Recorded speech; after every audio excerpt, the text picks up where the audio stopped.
Oo. Uy! Ah, si Kuya Rimart, Kuya Rimart! Uwi tayo! Brad!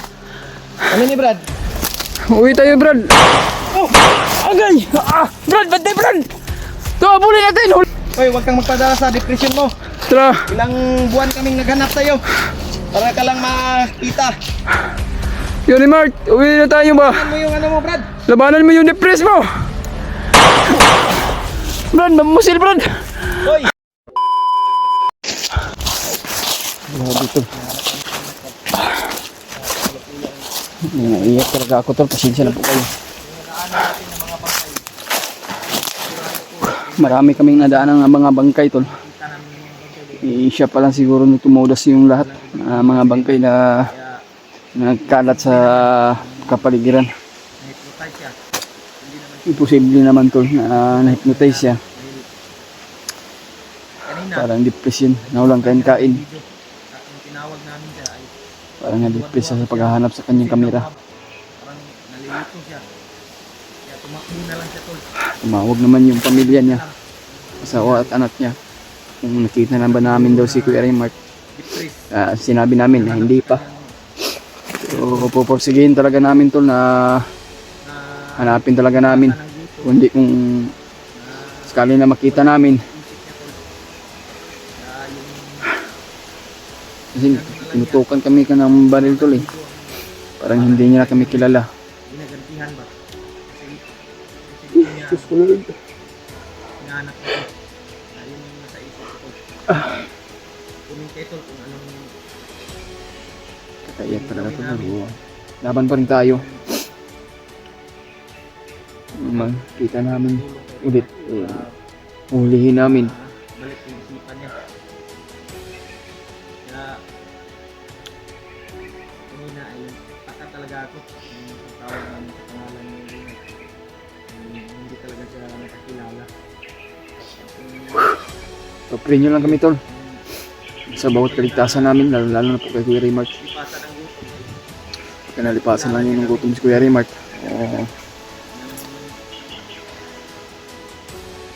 Kasi iba siya tol eh. Hindi niya na kami kilala at tutukan kami ng baril. Tinutukan kami ng baril. Matagal na namin na ilang araw na namin na hinahanap siya. Pero sa ngayon, nagpapakita siya sa amin. Pero ayun na nangyari. Pero pumapas lang pa rin siya ng mga bandido tol.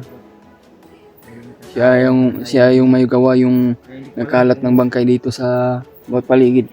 Siya ang gumawa nun. Ganun yung nangyari. Hindi natin inasahan yung pangyayari tol. Nagkaganon talaga si Kuya Rimart.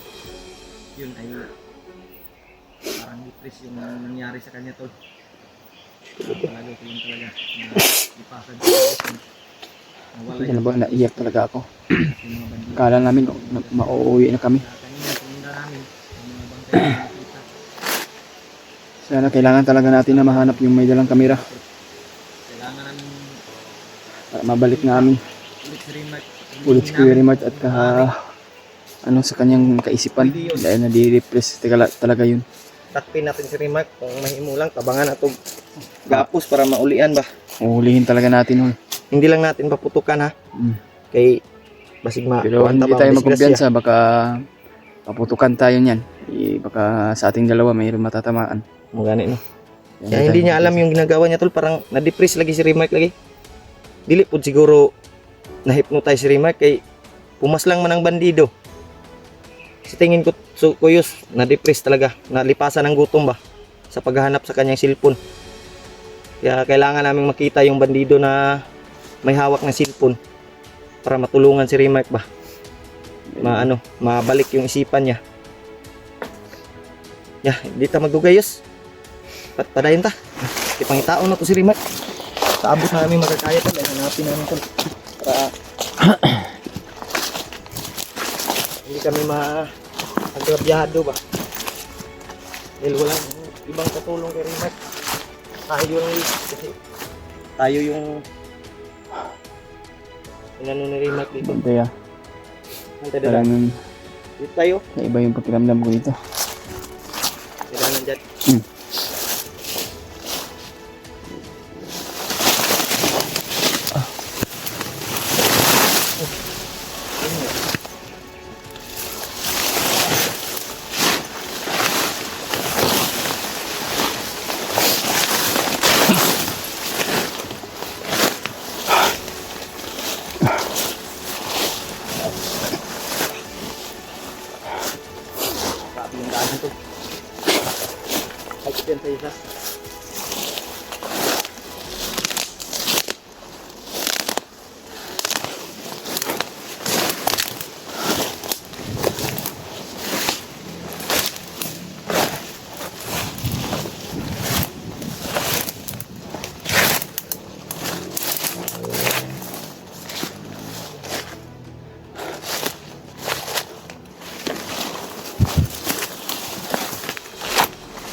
Ah.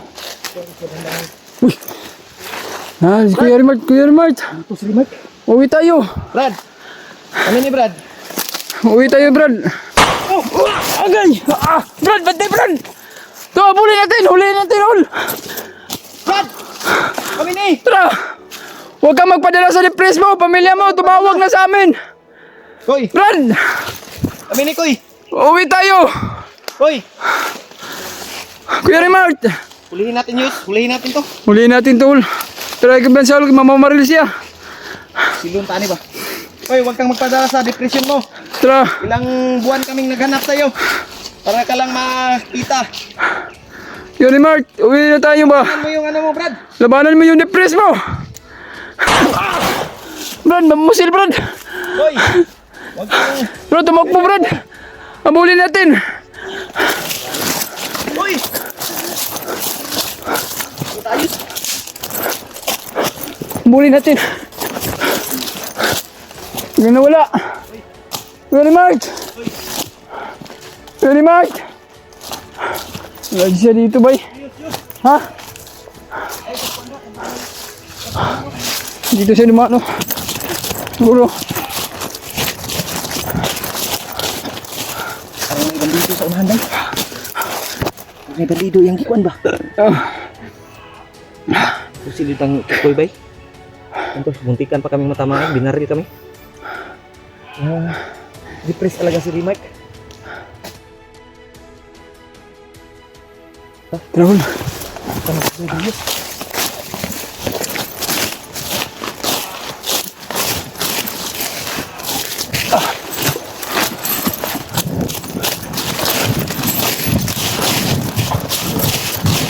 Uy.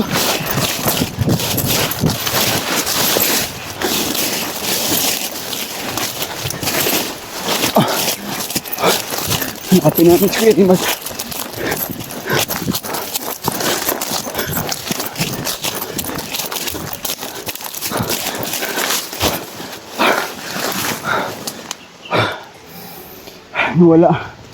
Nawala si Kuya Rimart. Hinabol namin. Diyos ko, Lord. Wala siya, bay. Tulong po, tulong. Kailangan natin mahanap, Paul. Yung may dalang cellphone. Wala na sa katinoon si Kuya Rimart. Hindi natin mahuli si Remark. Kailangan natin makuha.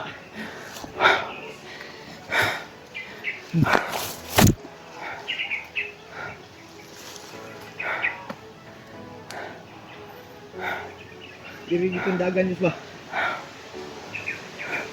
Sabi to. Hindi kami nakilala to. Uyang kagi na ito na Diyos eh. Ilang araw tayong naghanap. Para lang makita si Remark. Pero ang problema, hindi tayo nakilala. Ito.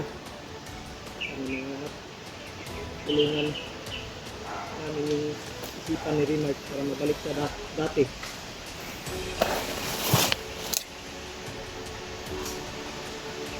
Pikir kayo? Ha? Naman ko.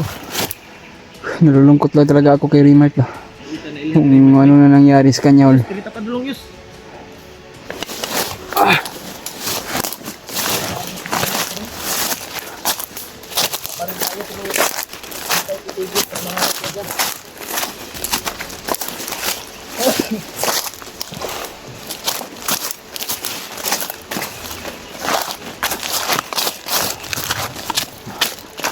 Wala ba?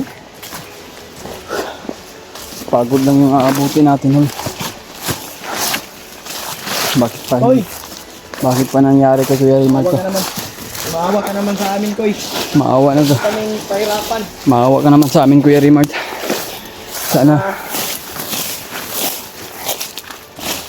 Mabalik na yung ano. Ipan.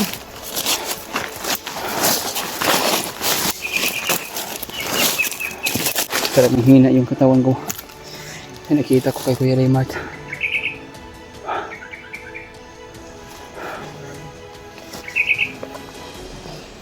Diyos ko Lord. Yan, nakita na namin sana Kuya Rimar. Kaso Diyos ko Lord.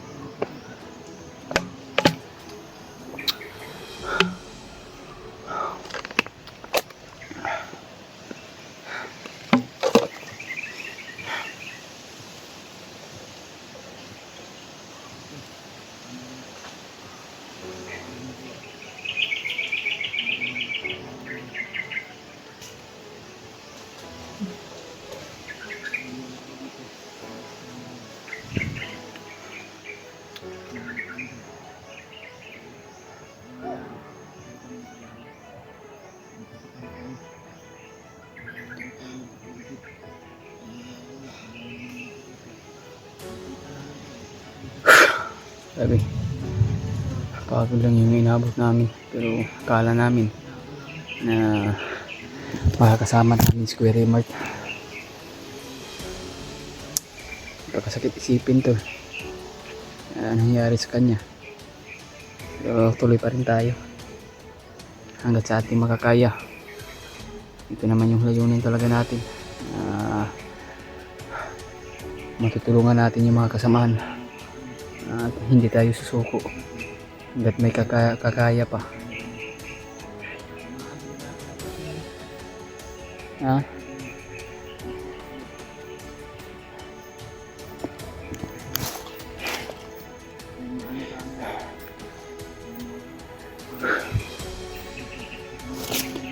Baliktad talaga yung camera ko, tol. Pasensya na po kayo. Baliktad talaga yung camera ko. Akala ko nasa ano,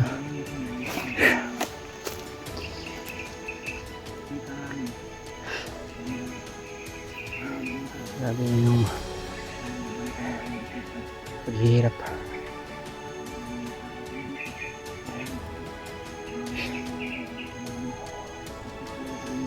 Wow, tumawag pa naman yung pamilya na.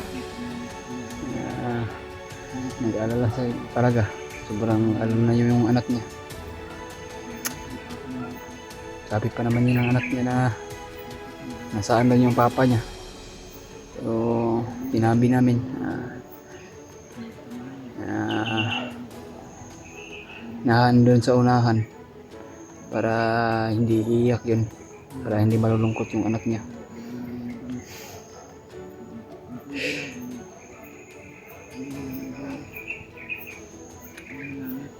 Pag-pray nyo lang kami, tol. Parang nanghina yung katawan ko ba.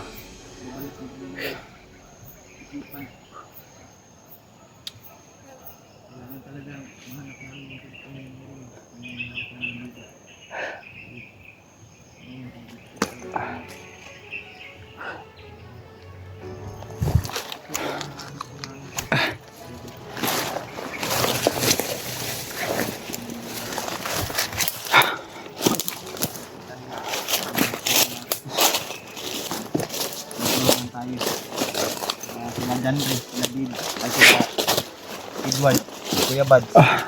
Sana matagpuan natin yun. Dahil kailangan natin ng tulong nila ngayon. Sa kalagayan ni Rimar na hindi tayo nakilala. Matay mga bandidol. Atas mga tayo.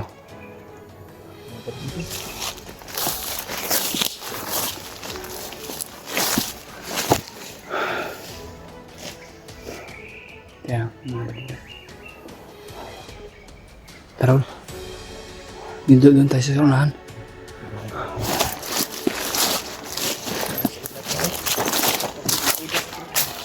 si Kuya Remark na.